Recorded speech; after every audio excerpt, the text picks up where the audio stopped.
আসসালামু আলাইকুম। আশা করি সবাই খুবই ভালো আছেন। সো আজকে আমাদের স্কুলে পুনর্মিলন মেলা অনুষ্ঠানের সকল আয়োজন আপনাদের সাথে শেয়ার করব। পুরো দিন আমি কী করেছি, কিভাবে কেটেছে এইসব আপনাদের সাথে শেয়ার করব।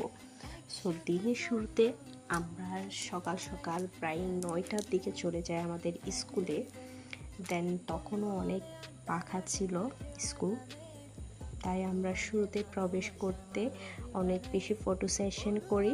ফটো যেই ফ্রেমগুলো বসানো হয়েছে, এখানে স্ট্যান্ডগুলো বসানো হয়েছে, ওখানে আমরা প্রথমেই ছবিটা তুলে নিই। দেন আমরা চলে যাই আমাদের স্কুলের আশেপাশেটা ঘুরে ফিরে দেখি। তারপরেই কিন্তু আমাদেরকে ভেতর থেকে বের করে দেওয়া হয়, কারণ আমাদের তখনও রেজিস্ট্রেশন কার্ডটা বিতরণ করা হয়নি। তখন আমরা বের হয়ে পুনরায় আবার রেজিস্ট্রেশন